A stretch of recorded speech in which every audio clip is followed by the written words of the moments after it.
Well, thank you, Roger. Thank you, everybody. I woke up this morning and I figured nobody would be here. So Roger said thank you for braving the weather. My name is Lance Lareau. I am the district architect, and I have about 20 slides here, and I'm happy to go into any topic. If you have any questions, please stop me at any point and ask them. I can go into greater detail on anything you see here. We do have a couple of plants here. I know we have Rob, who's probably grilling on the master plan for City College. My daughter and wife are here. They both promised to give me some really easy softball. See if I can figure this out. So we have, for those of you who aren't familiar with this, 4 colleges. They date back to 1914. You have one building at City College that dates back to 1929. When I first got here, I had to get certified through DSA, so there is a process that could go on for an hour on if anybody has any questions about that. We have four major colleges, and the College of Continuing Education has 7 different sites. We're adding an 8th site with this coming bond. And these are all current campuses. This shows you where we are throughout the city. The goal is to provide services throughout our region, which is the city of San Diego. Us and San Diego Unified have the same exact region. We have 90,000 students currently, which is a lot of students. We teach not only on-site, we teach off-site. We have classes all over San Diego in various churches for the senior groups. We have classes in the prisons. We have, all throughout San Diego. Our former chancellor, Constance Carroll, used to always say, we take the top 100% of students. We take the top 100% of the population. If you want to come get training, get an education, just come and have a social outing with folks in your age group. We have that. We have counselors. We try to provide the need for the city. We do have now, the state has allowed us in the last 10 years, community colleges that have bachelor's degrees. About 6-7 years ago, the state allowed a pilot program of about 10 throughout the state. Mesa College was the first one to get one in San Diego. Now we have one in Mesa City and Miramar. The issue that we have with the community colleges have is that we can only offer bachelor's degrees that are not found at the CSU or the UC system, which makes it hard for things that are really impactful. In fact, we had a assembly bill last year to add a bachelor's of nursing. Nursing is impacted. San Diego State has a great nursing program, but they only have 40 open spots for transfers at the junior level. We have City College, Grossmont College, Southwestern College, and one of the North Camp Palomar or Mira Costa. And 40 students, that's it, they can go to get a bachelor's at SDSU, which is a fairly reasonable tuition rate. Whereas the other school is Point Loma College, which is about $60,000 a year, or private nursing programs. Historically, the associate was what nurses received. It's been the last 20, 30 years that the bachelor's come into place. Now hospitals are paying more for bachelors. So this is a big deal for us. In the state, the CSU system wouldn't allow us to offer it. This is the politics that goes on. Because they had openings in the Central Valley, Cal State, like Cal State, Bakersfield had openings. It's hard to tell someone in Southwestern City or Grossmont, guess what? You can't go to SDSU, but you can go to Bakersfield. That's what our district is constantly trying to do. And we have a huge economic impact, as you can see. I can't, 90,000 students a year. How many students, is that over the course of 30, 40, 50 years? within San Diego, you get a significant amount of folks that have either been to one of our campuses or have a relative. So City College, they have the bachelor's in cyber defense. That's the one bachelor's they have.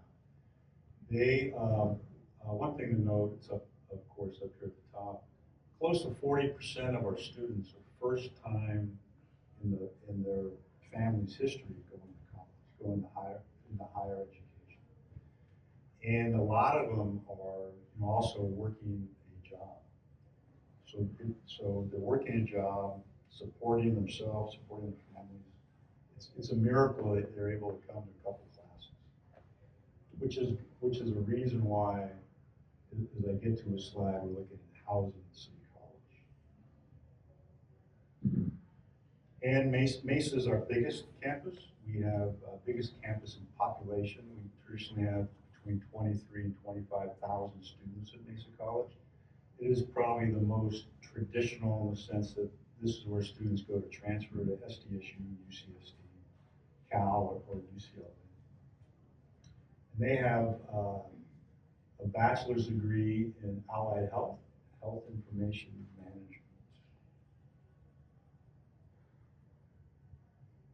And Miramar College is our newest campus, new being founded in the 60s. It was really founded as more of a vocational. That's where we have the police academy, the fire, EMTs, automotive, heavy duty, diesel. Recently, it's become a biotech campus, so we get a lot of students going there on transfer, specifically to UCSD, to go get into the biotech industry, the natural sciences. We're hoping to get a bachelor's degree in something related to the biotech industry, so that is currently in the works. And please, if any questions, let me stop. I'm kind of going through this pretty quickly. Just raise your hand. College and continuing education. This is the most amazing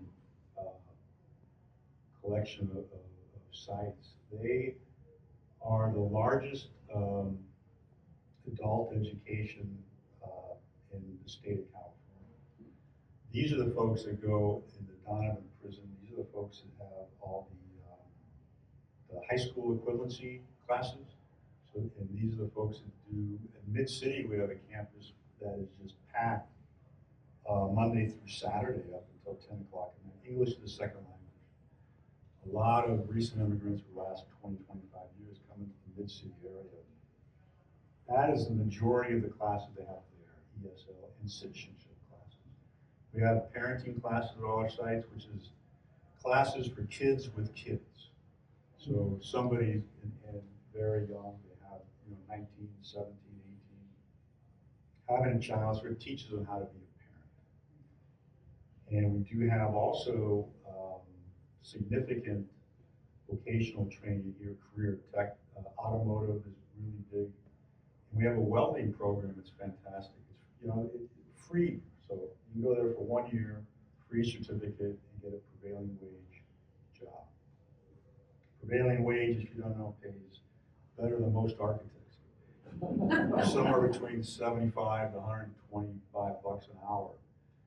So it's a fantastic deal, that I wish more people knew about. I get a lot of comments from people that say, well, where can you go for this training? But it's all here. It's just, we don't have a marketing, program. We're sort of we're always operating under budget, but they're all here. So if you ever run across someone who doesn't know what to do, they could be electrician, plumber, welder, all free 1 year training, and then go do something else. So I'll talk about our current bond measure, and then also our previous two bond measures, which we just closed out. So last year, was November 4th of last year, the city of San Diego voted to tax themselves. So thank you to all of you. I assume most of you live in the city of San Diego. You see it on your tax bill line item for us, so thank you. $3.5 billion, which is a lot of money. And it's hard to believe, the dollar amount, it's almost like monopoly money for us older folks, but, because when we, like Rob could probably tell me, he started working, it was, under $75 a square foot, $50 a square foot. 25. Yeah, and if I talked to my dad, he would say the same thing.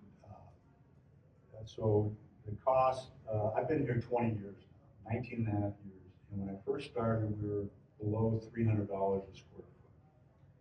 We have to go through state architect's office, we have prevailing wage, we have a project labor agreement in place. Our costs are significantly higher than traditional construction. But now, we're over $1,000 a square foot for a number of projects. And the specialty projects like performing arts could be as much as $1,300 a square foot, which it's mind-blowing, but that's the reality. And so $3.5 billion seems like a tremendous amount, but it's really half the need of the district, which means, unfortunately for us taxpayers, in another 15 years, we'll probably get one more request.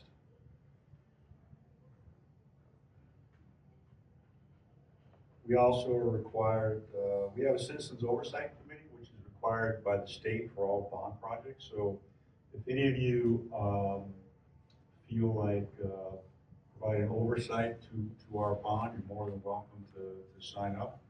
We need Friends of Architecture to join, more so than people in the Taxpayers Association. I'm personal. We spend a big part of our bond and our past bond and what we do is, we are the San Diego Community College, is to get the community contractors, community professionals.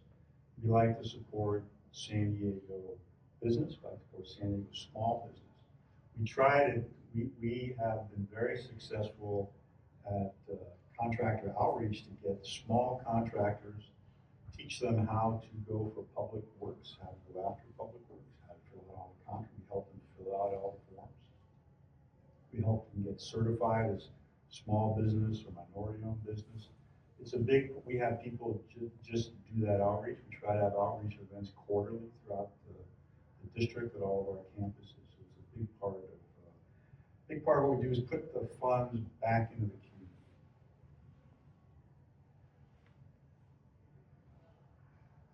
So for this bond at City College, Rob, of course, worked on our master plan for well over a year. We have, these are the phase 1 projects that we have just issued. So the Seville Theater replacement, is there, I don't know if there's a pointer at all. What is it? The Seville Theater this is B Street, C Street, right here. So this is being worked on right now, and Ralph, who also worked with Rob, is the architect of record on that. We do have a seismic fault right through that parking lot, so be very careful how close we get. Downtown is probably a lot of, is a special seismic zone. We have a lot of faults running around City College. Whether they're active or not is sometimes a judgment call. We did have a trench in B Street about 15 years ago. I remember right here, I was down in the trench with the state geologist because 5 feet below was a 4-foot displacement of soil, which will mean that there was a huge seismic event at some point in time. Nobody could date it.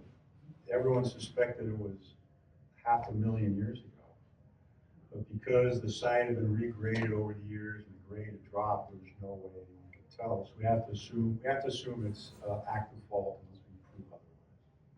So we have a few of those downtown. Also here we're doing, we're replacing the D building, which is our cafeteria bookstore, is being demolished and being replaced with a new building which will house all the student services that are currently in the building just below where I pointed out where the trench was, and also the new cafeteria bookstore. And let's see, the architect on that is Ginsberg. And the affordable student housing, I'll get to that in 1 second. But we're also doing a smaller project to renovate the fields. Beach volleyball has become one of the fastest growing sports for women.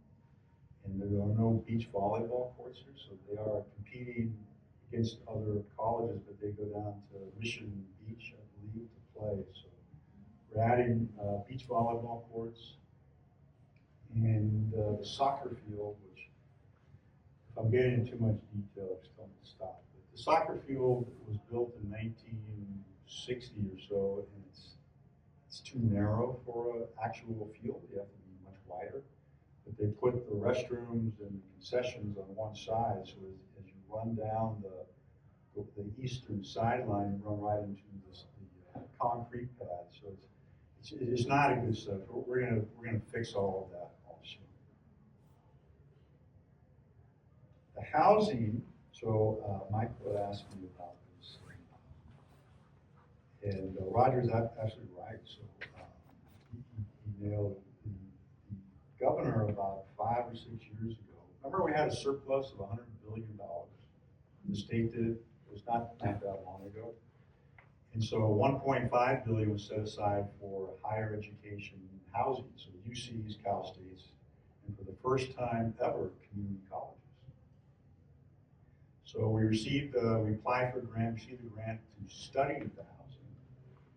And then we discovered through the studies that we had a significant population that was not homeless, but did not have an address per se. They were couch surfing, or they were, moving from place to place to place with friends. And I think it was about 20-25% of the population was, one paycheck away from being homeless, or less than that. We did have a few people that were living out of cars, but mainly it was housing insecure. And most of those folks were also working 1 to 2 jobs and then taking, say, a class. So by this is affordable student housing, the first affordable student housing project in the state of California. So by providing this, we're allowing those students who would normally take 10 years, potentially graduate, to be able to focus on their education. When I say affordable, the UCs pay, I don't know what they pay per month if you go there for room and board. I can't tell you what I paid for all my kids. But this is going to be significantly less. The goal initially when we put this out to have the base rents around $600, I think, Rob, and there'd be a sliding scale up to about $1,200, depending on income and where you're from. It's hard to predict exactly where they fall because cost of construction has gone up. And so we'll know in a few years where it will be, but it will be definitely less, significantly less than the market rate. Yes? Where is this located? So what you're looking at right there is the corner of B and 16th. So we have a block where we had the world famous Child Development Center designed by Lareau and Associate Architects a long time ago. That was demolished, and it's right across from Garfield. If you take 5 south to 94 east, as you get off at that point, it's right there. This is right adjacent to that change from 5 to 94. And we are breaking ground next week. The fences go up. Michael's organization is acting as a developer. This is what we call a P3, a public-private partnership. We did not have the dollars, so we worked with Rob and Ralph to get the second grant from the state. We were approved for $75 million. The state never gave us a penny. The budget then, collapsed the next year. So we will never receive anything. So our thought was we would go through the public-private partnership. So the developer pays for it, and we pay him back over the next 40 years. and the rents will help cover those expenses. The bond passed after we started that process. So the bond allowed, the housing was in the bond for City College. So it allows us to put in a significant amount of money, really cover the whole construction, which will bring rents down significantly. So ask me in a couple of years if I'm still here, what the rents are. 'Cause fall 28 we open, and somewhere close to that we should know what they are. It may be that some become free and some are $2,000 for international students. Yes? What's the room, is it all one bedrooms, or are there room for families? Or? Yeah, good question. So thank you for bringing that up. I just missed it. So we have a range of rooms from single occupancy to 2 to 4 to 6. And everybody has their own room, per se. So there's suites? There's suites. They're kind of like the newer model at the four-year universities, not the old dorm style, but the newer suites. We did look at initially families, trying to see how we fit families in, but it got to be a complicated calculus, because then you have, potentially adults with children. How do we supervise that? So I think we wanted to simplify it for a very first project. We also have never, as you can imagine, never done housing. The district has nobody that manages housing. Whereas if you go to UC, they have a whole system, in Cal State's a whole group of people that just do nothing to manage housing. We don't have that. So currently we're tasking the developer or a third party to manage it for us. I don't see that being our expertise ever, but that could change. Any other questions? So there would be a live-in, like a manager's?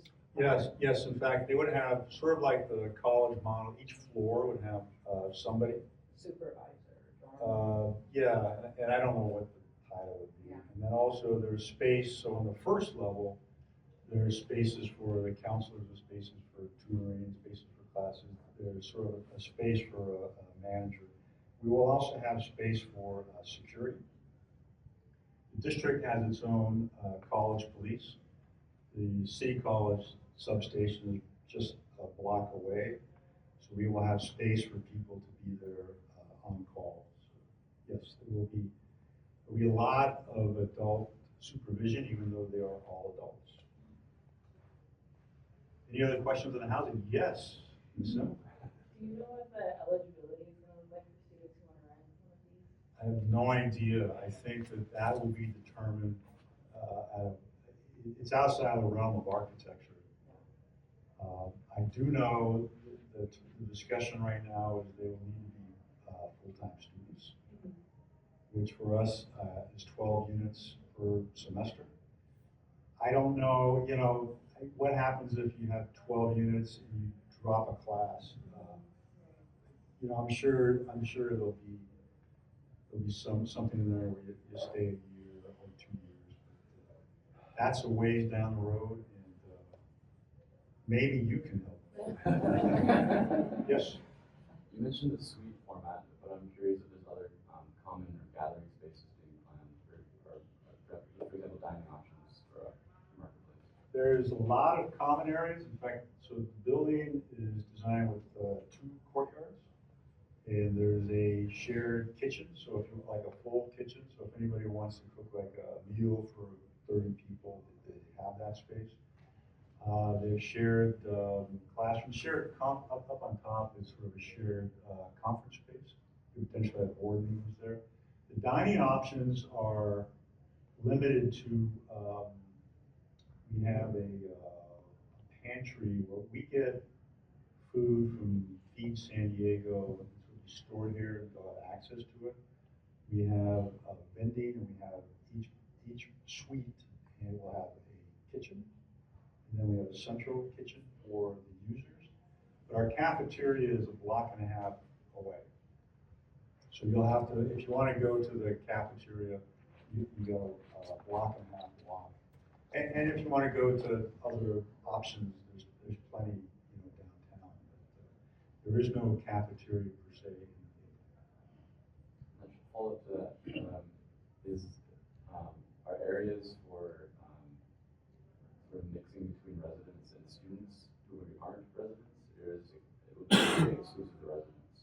So we will have a secure entry. Is a lot of we have a lot of friends that are in the area, so we'll have a secure entry that all students have sort of fobs to get in. You can bring in they'll be able to bring in their friends, but if you're not there, you won't have a fob per se. Oh, thanks. Any other questions on the hazards? It's unique for us. I think Unique that, for California. to the theme of this talk in building communities, I think this is kind of the key piece. Yeah. And it has those issues involved, as you say, there are people living on the street right there. Mm-hmm. And, how do you manage between resident students and non-resident students? It creates like this is what, the southeast corner of the campus, right? Yes. Basically. Yes, it is. So it creates an interface too with the rest of that area of downtown. Yeah, it does, with East Village, so we interface, East Village also, presents itself to everybody driving up and down 5 north-south, and to folks coming in from Golden Hill, so anybody coming in from Golden Hill on B Street, I guess coming this way, or leaving San Diego via C Street, you're coming by campus.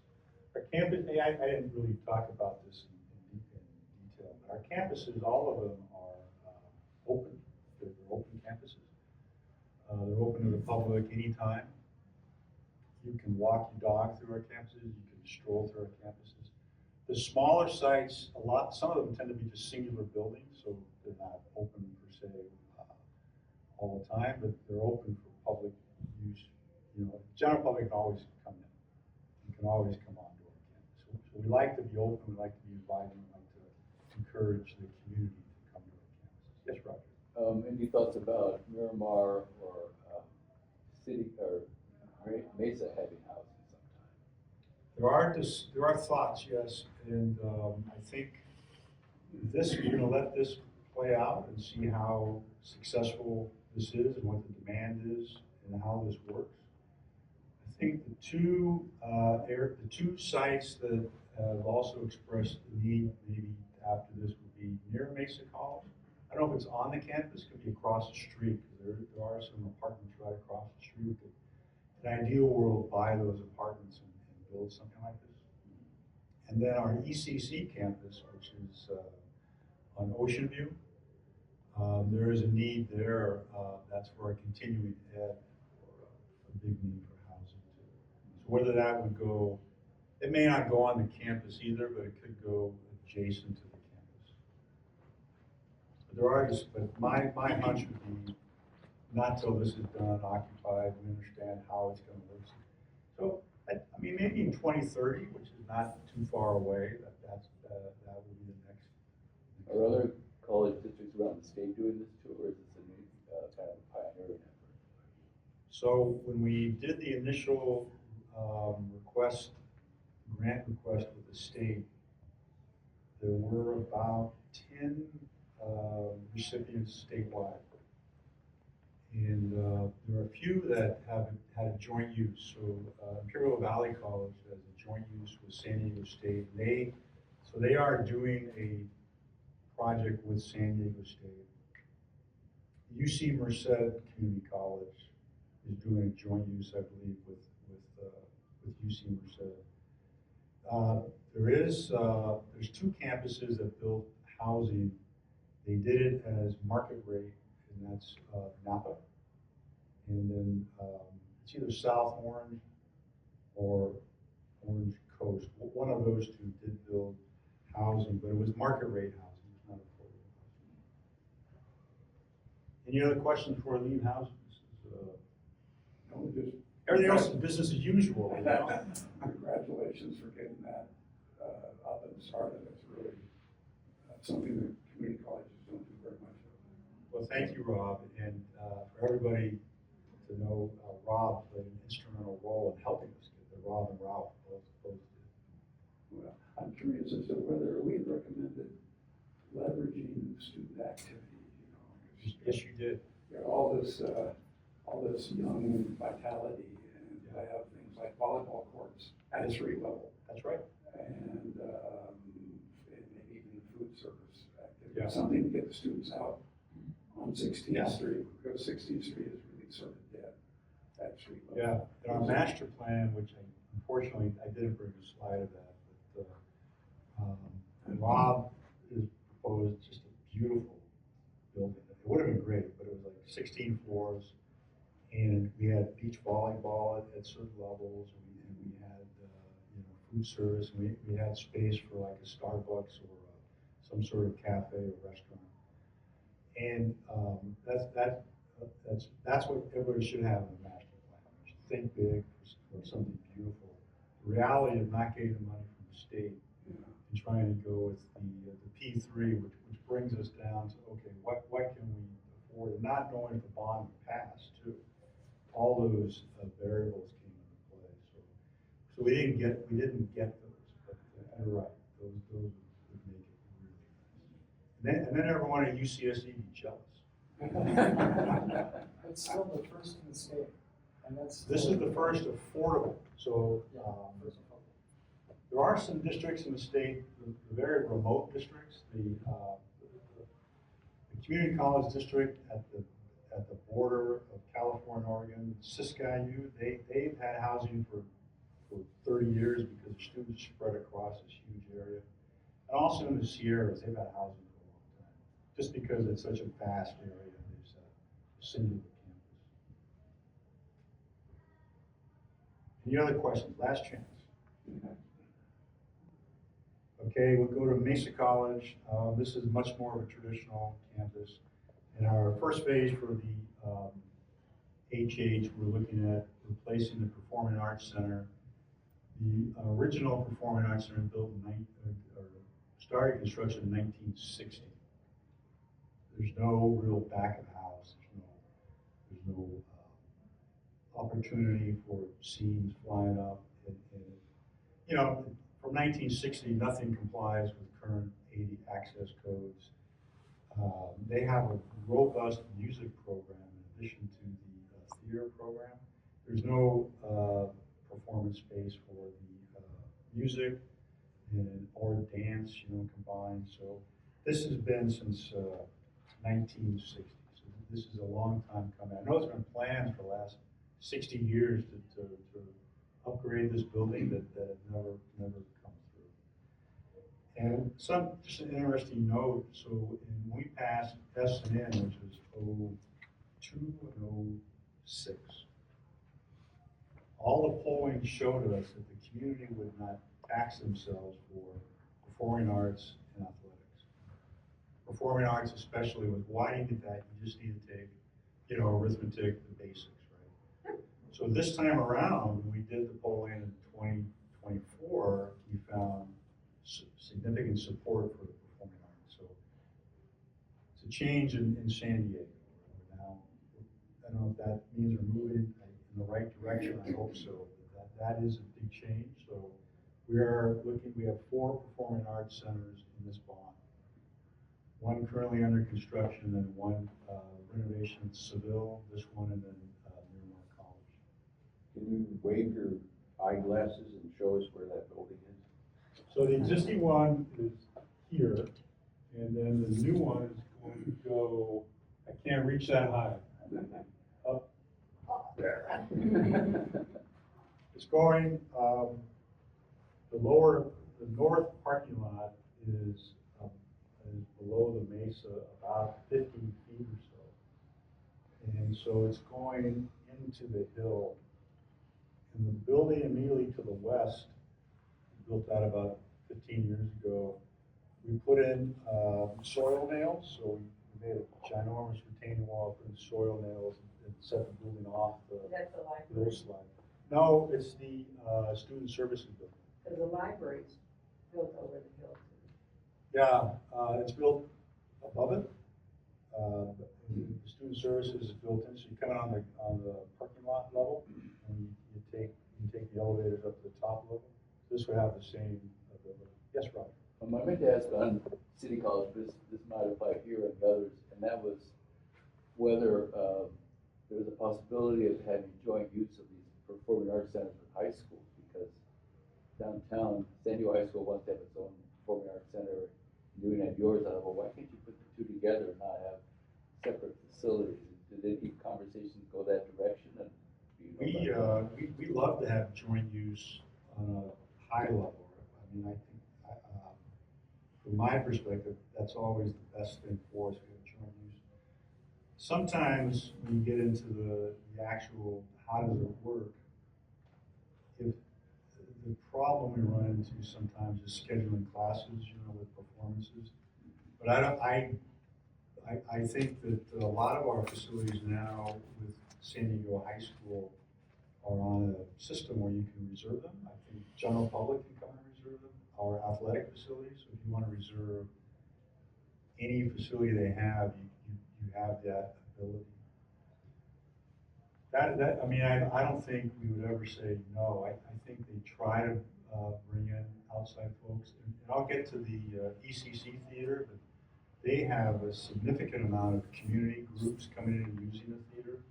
City College has a lot of community theater also, so they have community folks doing performances.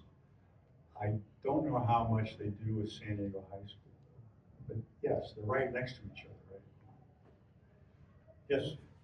A question about the timeline on the Performing Arts Center. I'm particularly interested in that since my son teaches in the theater department in Mesa. It's on your team that is developing this project, Jesse Keller. What's the timeline on that? Mr. Keller, yes, your son told me you would be busy. We are. It was a softball. No, I appreciate it. We are in the programming phase right now, which is just determining sort of a big picture of what is the scope, how many seats do we have, what type of performance space. We hope to be finished with that by the end of the year. And then we'll start schematic design in January.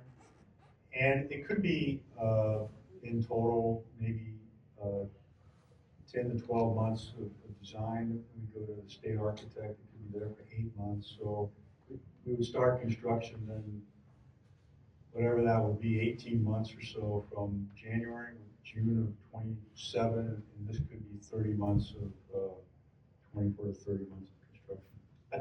I'm just guessing off the top of my head, but in that range. So if you could add that up and tell me what date. Your son's a young guy, he'll still. I know he will. Athletics the same way. They haven't been touched since 1960. We have access compliance issues everywhere, so this is an opportunity for us to redo the gym, the shower locker facilities, the aquatic center. None of it really complies with today's standards. So thank you again to the voters who supported us. Oh, and one other project at Mesa was we have a School of Architecture, Landscape Architecture, Construction Management. They occupy the oldest building on campus, which is from the 50s. It was a elementary school formerly owned by Unified. We purchased the school from them about 20 years ago, and they were very happy to move into it, but there weren't any improvements. So now we can do some significant improvements for them. So this is where, Is that oh, I'm on the sorry. corner of Marlesta and Genesee? It's on the other side of campus. So on Marlesta is the Animal Health Technology. The Design Center is on Armstrong, so it's on the upper far upper side of campus. But if you drive by, it looks like an old elementary school. Not much has changed. This just shows you where on campus now, in the master plan, the performing arts and the parking structure will be located. $282 million, so it's a big budget for your son. And Miramar College, so we have 3 projects we kicked off with the bond. One is off-site, and that's at the bottom. We have a hangar at Montgomery Field. We have occupied a hangar there for longer than I've been working there. I don't know how long we've been there. It's a hangar from the 60s. So we will be building a new hangar. They have some pretty cool programs there. They have aviation, they have a class in flying planes. So they have simulators. They're trying to get a plane, so they take students up and down and get them some hours. There's aviation maintenance. And then now we're looking at a new program in, which is the traffic control, air traffic control, which is needed. I didn't really know much about air traffic control at all, but evidently there's 3 levels of training and certification. One is for the traffic areas, like at the airport. One is for catching the planes, like between airports. And then one is for more for smaller airports, like up at Carlsbad or Montgomery Field. So I find it fascinating. So this will be for one level, but there's a need, as we all know from the flights.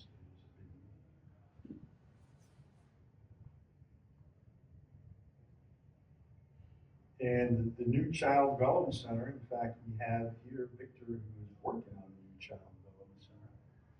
This replaces the old Child Development Center, again, designed by world famous Lareau and Associates. I got to do the construction administration on that back like in 1991, I think. That was good. And this is just our phase 1 project for CE. So we've got the theater at ECC.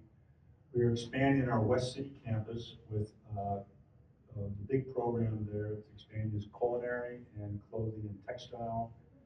And then we're doing various projects at ECC, including the welding. We are expanding the welding program. That is a high demand program. This is an image of the theater at ECC currently under construction. They don't have a program per se in the sense of City Mesa Miramar because they are adult education, but they the community groups that use this. The building was built as a community building in the 70s. They received a federal grant at the time. And Common Ground is here. Whoopi Goldberg going to start here. I think Stevie Wonder's performed here. Muhammad Ali has been here. Coretta Scott King signed the first state Martin Luther King holiday here. So there's a lot of civil rights history, and especially for Southeast San Diego. So this is, and it hasn't been updated since it was built in 1974. So this is currently under construction. It's a $50 million project. And I see 65, so I think that's the soft cost on top of that. And those are sort of the first wave of projects for the HH bond measure. And just real quick, I just have a few more slides just to show you from the previous 2 bond measures. I started working in 2006, so I've had the wonderful opportunity to oversee from start to finish the S&N bonds. We closed them out 2 years ago, zeroed out the dollars, which is never easy because this was $1.55 billion. We gained $78 million of interest just by, it just takes time, once you issue the bonds to put them in place. And the money keeps gaining interest. So as you finish all projects, this is what happened to us. We finished all projects, we're down to like the last 5 million, and our projects are very, very small. So it took like 5 years to spend that final, little bit. A good problem to have. It's not a complaint, it's just an interesting thing that comes out of it.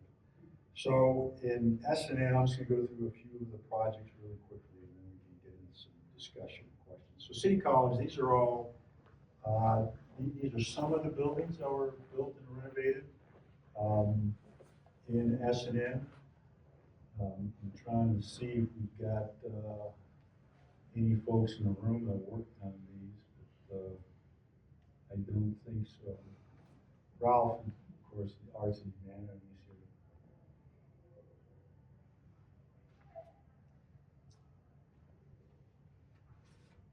The career technology, that is where our nursing program is, occupies 2 floors there. Also in there is our police substation, and a few other programs. And, along Park, in fact, as you walk down Park, you will see this building. This was a AIA award winner back in 2010. Here's some of the buildings S&N built at Mesa. Math Science at the time was the largest community college building in the States, 200,000 square feet. Mount SAC is now built bigger. Was a significant building for us. At the time, before that was built, we had very much outdated science facilities that were 50 years old. So Delaware was the architect on that one. Let's see. And the building on the far upper right, the Fine Arts, that building was scheduled to be demolished.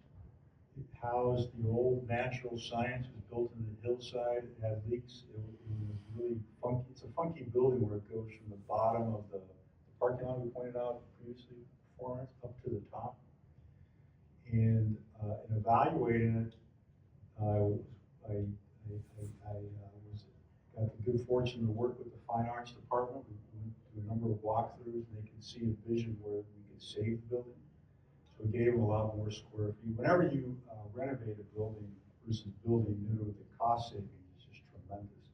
And the sustainable, it makes it much more sustainable. So a whole new seismic retrofit and modernization. So the building's good for another 40, 50 years or so. It was originally built in 71.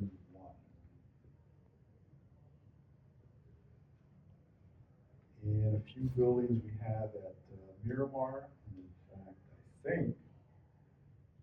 think, Luke, I have your building here. Actually, I don't. Didn't get a photo, but that's okay. Didn't get it? There's a lot of work done. So Luke works at HED Architects. They did our police substation and parking structure. Police substation is our only LEED Platinum building in the entire district.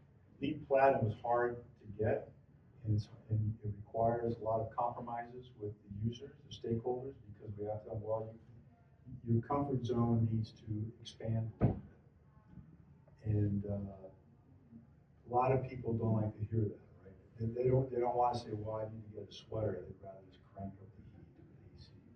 So we control the police, right? My boss oversees us. We can just tell them what you're getting. But that was Luke's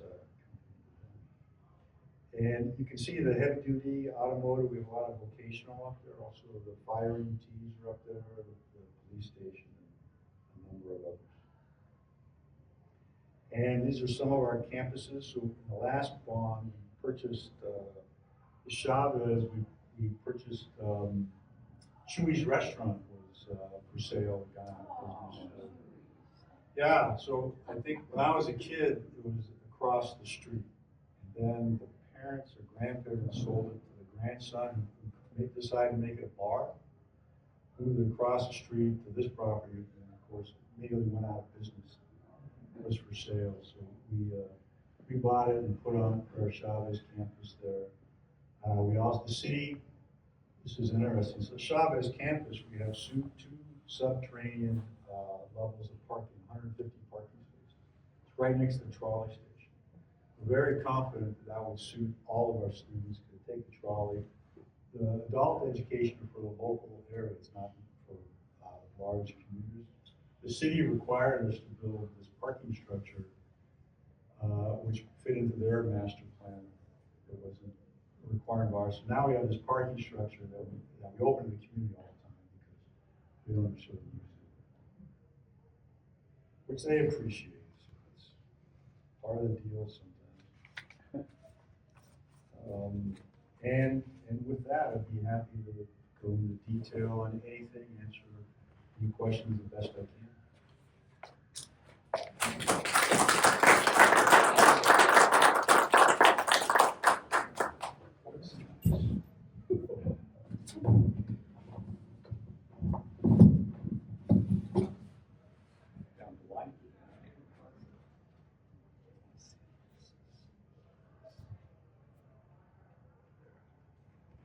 Lance, that was really interesting. Since we're the Friends of Architecture, maybe we could talk about some of the architectural trends and approaches you took to these buildings. Sustainability, design, taking in the things that other architects are busy working on these days. Well, give us some examples of what you've done innovatively to do some of those things. Yeah, sustainability is a big deal for us. We put in a lot of very creative strategies district-wide, including, I can go on and on. We have 2.4 megawatts of solar throughout the district. We have a megawatt of Mesa and Miramar. And we're sort of pushing the boundaries because the California utilities has told us that if we exceed a megawatt, we lose the ability to get refunded for anything we put on the grid. So like UCSD, I think they have 5 megawatts, so they use a lot of energy, so they don't care so much. But for us, it's a big deal. So we're currently at a megawatt at those sites. We would like to exceed that, and we may with this bond measure, but we would ultimately be losing out too, because on the days we don't use it, we won't get the benefit. All of our projects in the last 2 bonds were LEED Platinum, Gold, Silver. I think we have 42 certified new LEED buildings. And this bond measure, I'm in charge of the standards. So we wrote the standards with help from a lot of other folks to set a standard that's LEED-ish. It's kind of in the LEED Gold, Silver range, but not LEED certification. What LEED is, it's a scoring criteria that's used internationally.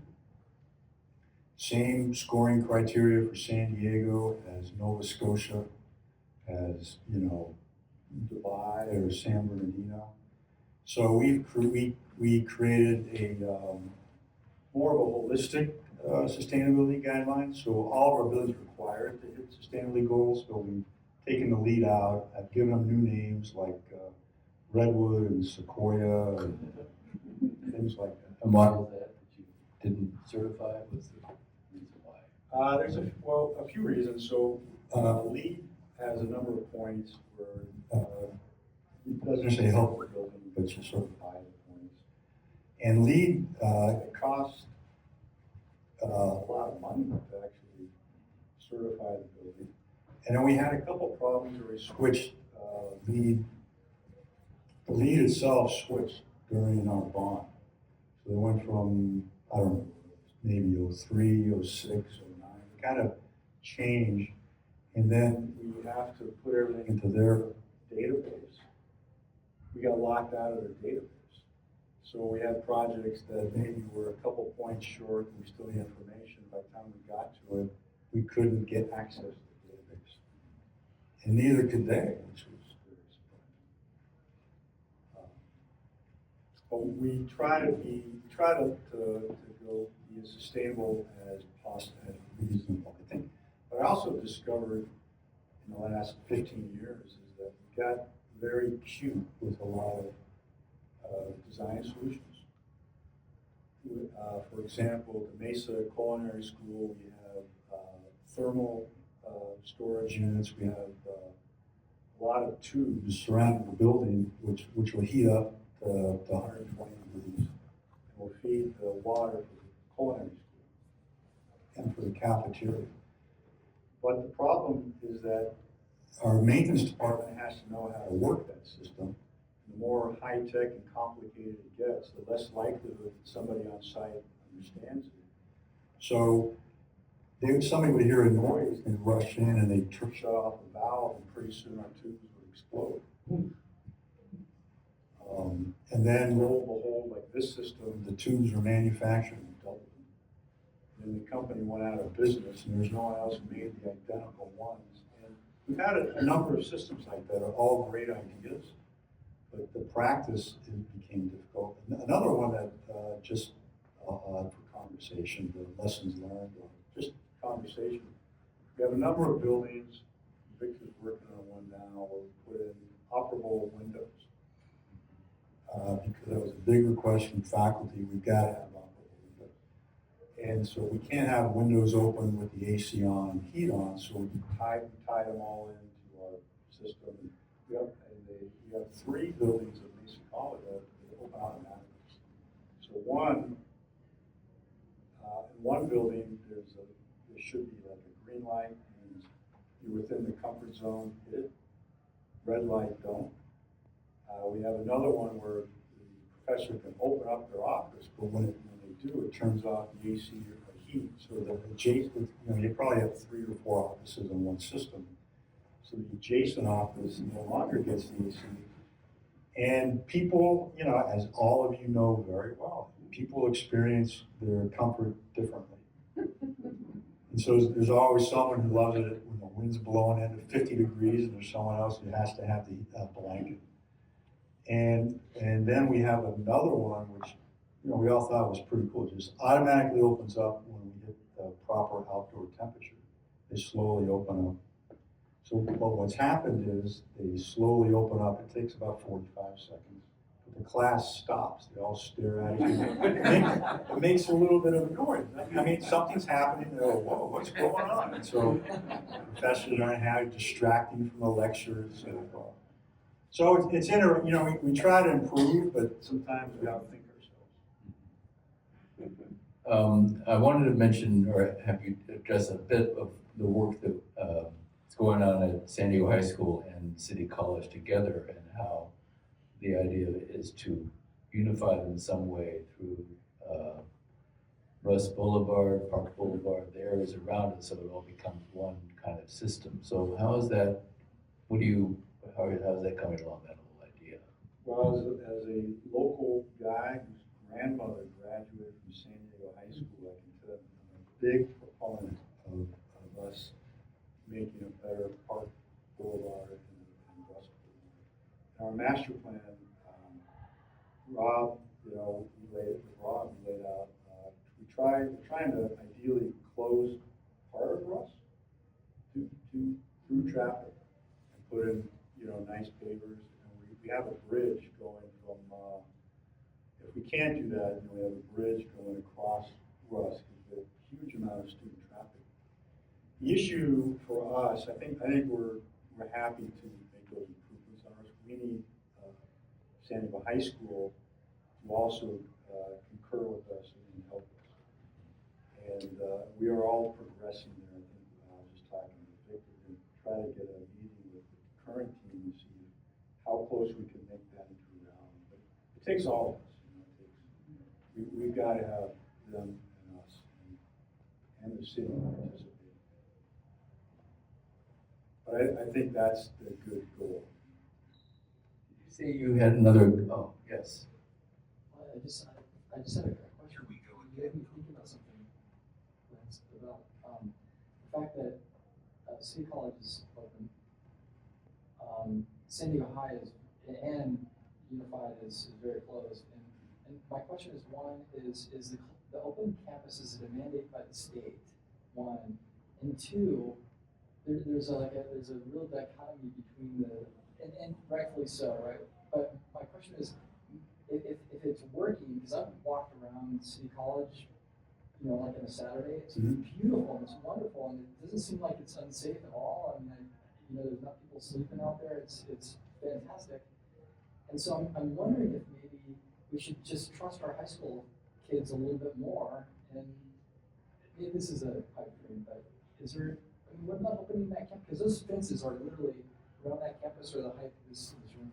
They're ginormous, and as Michael will tell you, the second you cross Russ, where are you? Yeah. You're in Balboa Park.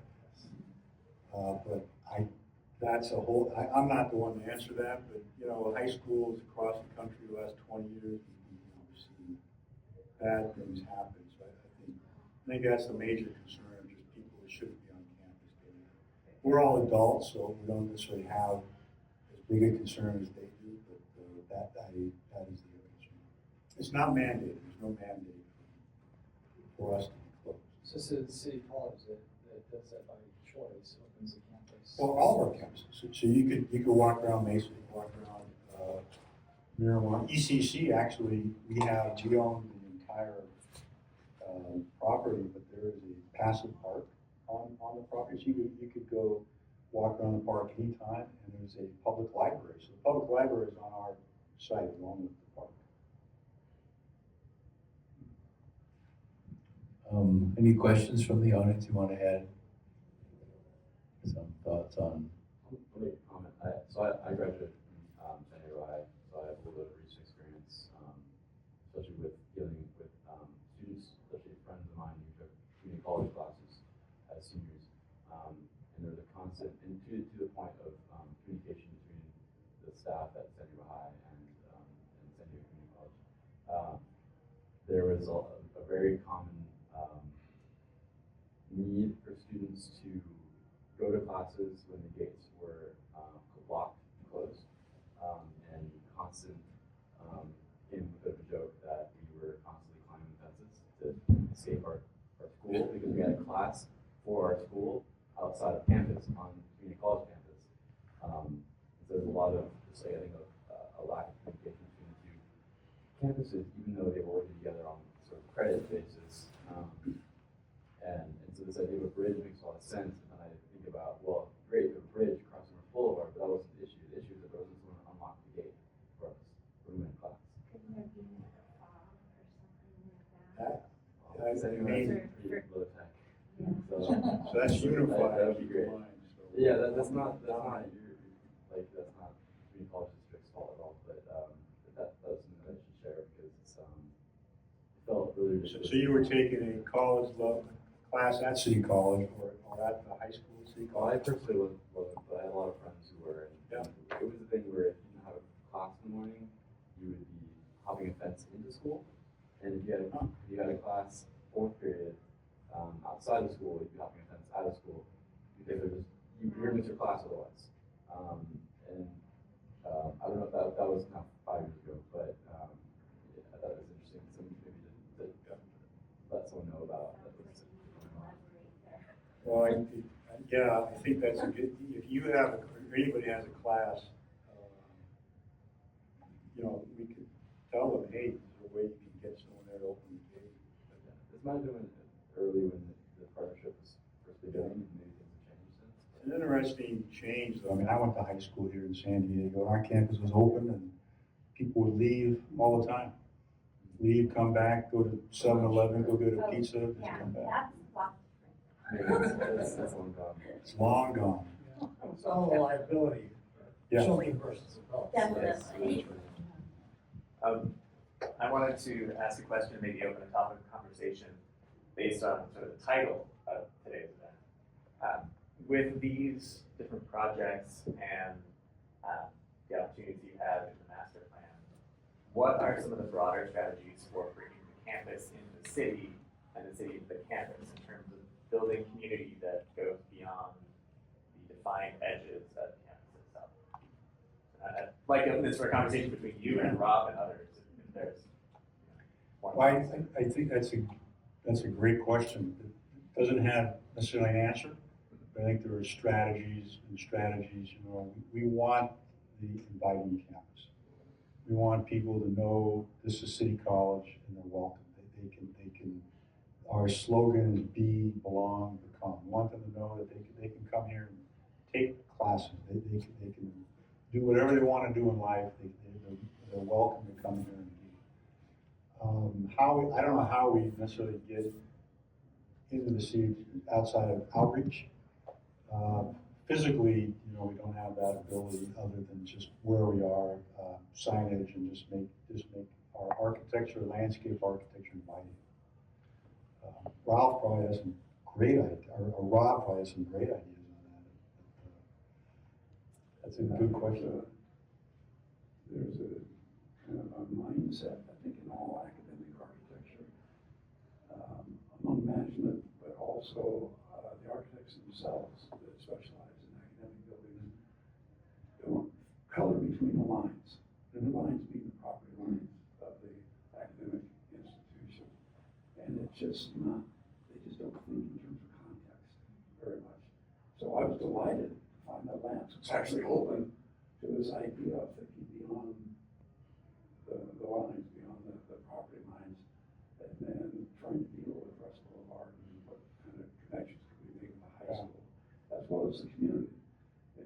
replace 14th Street, the 14th Street Promenade, Mhm. terminating there right now in a parking lot.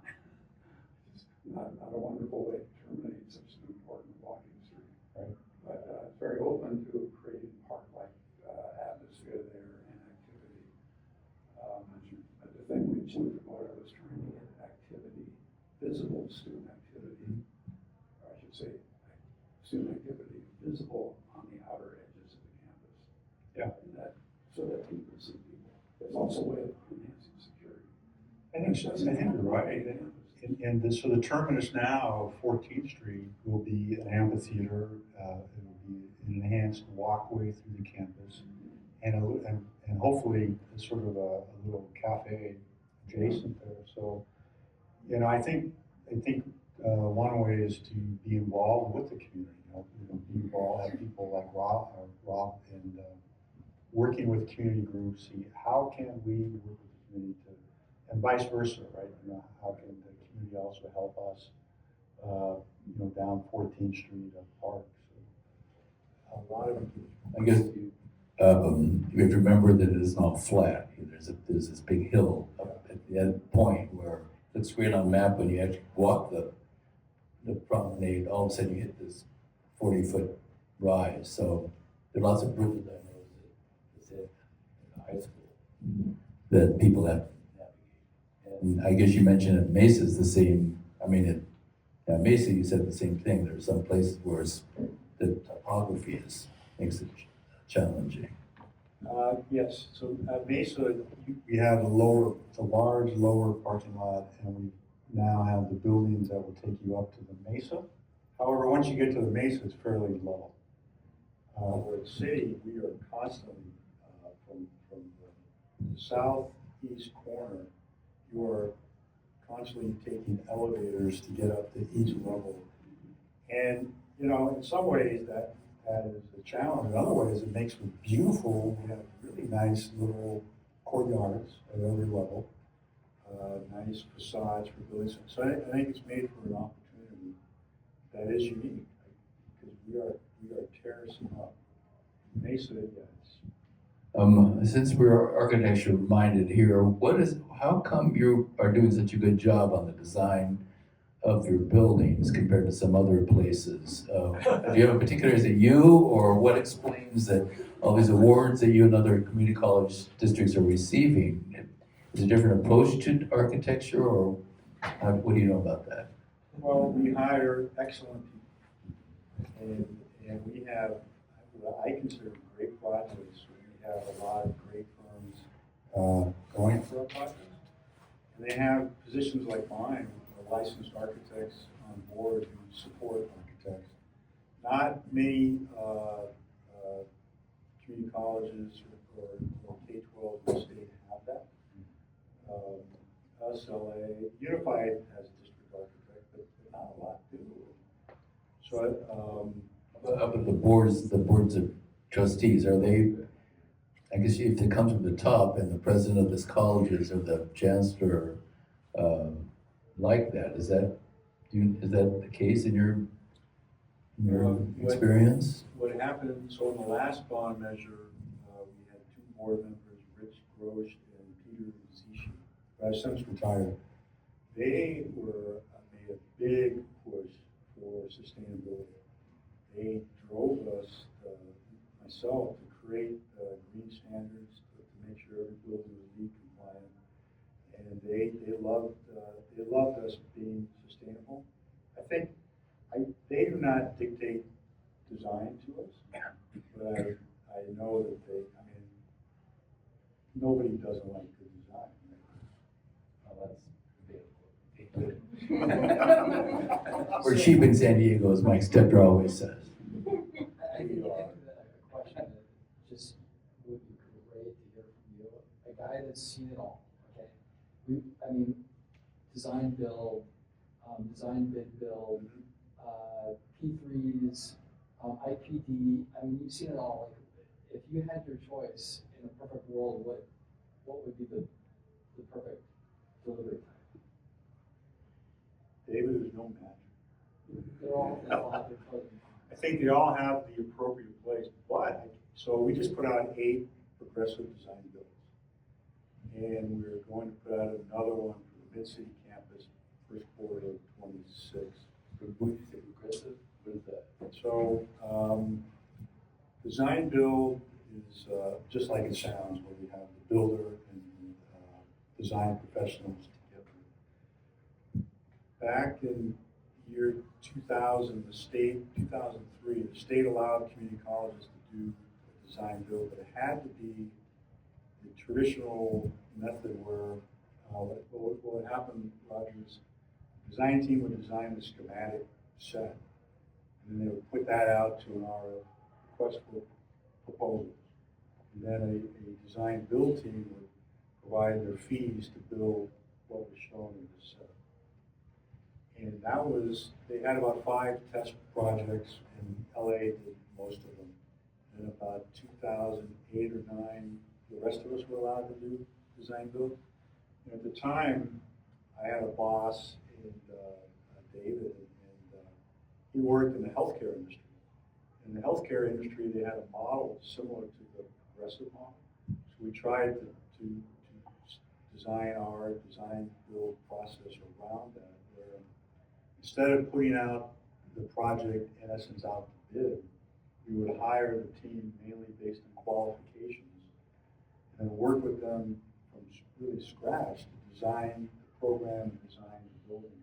So what I would put together is really just a single-page program document, which is 8.5 by 11 page. It said, we are doing this type of building.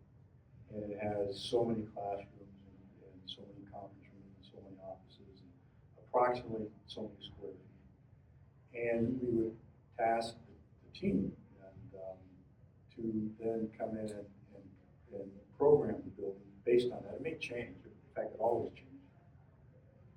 But that way, I felt that we got the most creative, we got the creativity of the trade contractors, the contractor, the cost, the architect up front, and we followed it all the way through. But I was a practicing architect. I was involved in a few design builds in the traditional sense, and I hated those. They were the worst because either you design it, but you don't follow it all the way through, and then someone else takes over. Or you inherit something that was designed by somebody else, and you can't really change it because your boss is your contractor now. Any change costs money. It may not have been thought through totally. You know, they may have some preliminary approvals, maybe they go through community groups, maybe they understand the whole project. So I just hated that method. So the fact that my former boss and I and others, you know, I mean, it always takes a team. We're able to redesign that and do the progressive. I like a lot. It may not be the most cost-effective, probably a hard bid is, but I think it allows for the best, the highest quality project, the best product for the users. That's my 2 cents. All right, well, Lance, thank you so much for this really interesting conversation. We don't usually hear much about community college buildings, but they are making a big impact on our neighborhoods, really, because there's so many of them. There are many more people going to community colleges in many cases than to the usual 4-year institutions. So it's a powerhouse of good thinking, I'd say, in the county. So thanks so much. Well, thank you.